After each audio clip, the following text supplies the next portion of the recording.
You're watching the Adrian Bauer Project.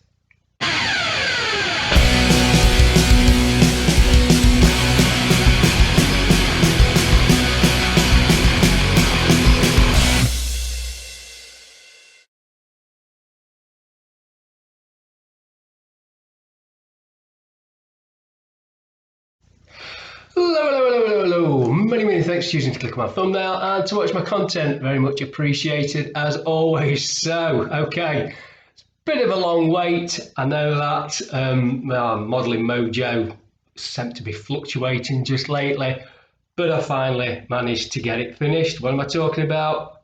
Yeah, it's my Revell 1/72 scale Millennium Falcon. If you've been following this series, you know I just wanted to do it as a bit of a fun build. Wasn't too worried about film accuracy at all. Just going to have, slap a few bits of plastic together, slap some paint on, and just enjoy the process. And that is what I did. Now, the last video, I think I'd got all the base colours down and was getting ready to do all the weathering. Well, I've done all the weathering as usual. I think I'll have to admit to myself I've gone a bit overboard with it, as I usually do. I can't help myself because it is my favourite bit of the modelling, is weathering. One of my least favourite bits is decaling. These decals, they are good, as in they are very well produced. However, fit issues, they're a bit on them. There are a couple I've had to cut to size because they were too big for where they were going, and on other places, Revell want you to put the decal over raised surfaces. Now, when you come to do raised surfaces, the decal's not going to conform around it. It's just going to go and slant up and over like it's under a bed sheet or something. So you may have to, what I did, I cut round them with a sharp blade and left the raised surfaces poking through. I think it made it a lot better. So enough of the waffle now. So there we go. And this is my Revell 1/72 scale Millennium Falcon. I'd say it's really cheap, affordable kit. It's a fun build. If you want total film accuracy on this kit, you're going to have to go out and spend mega bucks on the Bandai, because this, like I've said before, I think this kit is it's the toy one that they released as a snap tight kit. You just snap it together, it had sound and working lights and everything was pre-painted on it already. You didn't have to do any painting, just snapped it together. It was aimed at the younger audience. Then I think somebody in the Revell offices have said, instead of painting it, we'll just chuck it in a box, sell it as a cheap kit. So that's what they did. I think, this model, do as what you want with it. For me, I'm a straight out the box kind of guy, so that's what I did. Those of you out there that are more technically minded, stick some lights in here, because there is just plenty of room inside for all your electronics, for your lighting and any sounds that you want to do. The only thing that does let this kit down, I think, is the back part. That there is just a decal.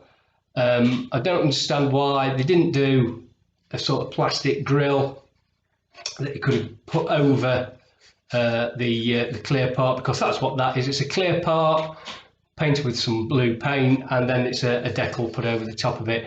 And excuse me, and I much preferred it if it had been, some framework that had gone over it.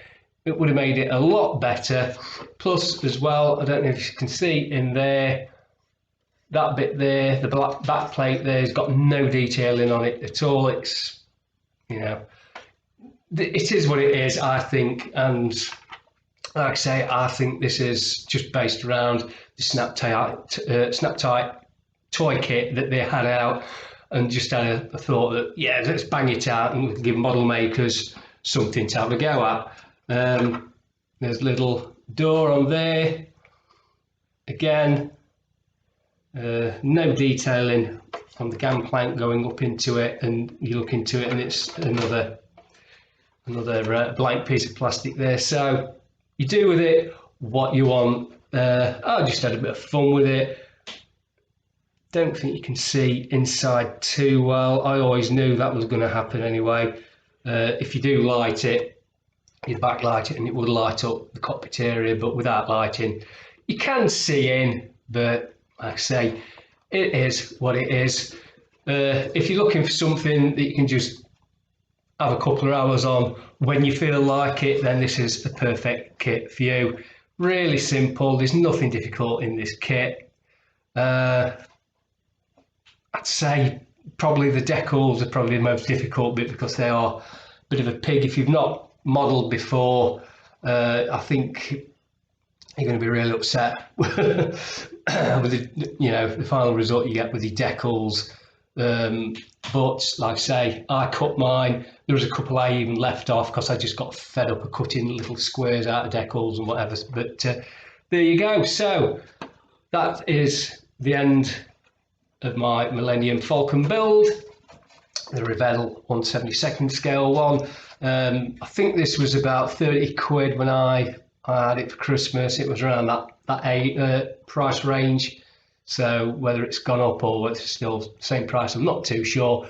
But if you just want something just have a bit of fun with and try your modelling skills, excellent kit for you. So that just leaves me with say thank you for staying along. So sorry it's taken so long to get to the final reveal of this, but as usual, here's a little photo montage at the end, just so you can have a little better close look at this, because me wafting it about, you're not getting much of a view of it. So there we go, and here's my final montage and my final reveal.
Many thanks for watching. Please remember to subscribe to my channel and to ring the little notification bell.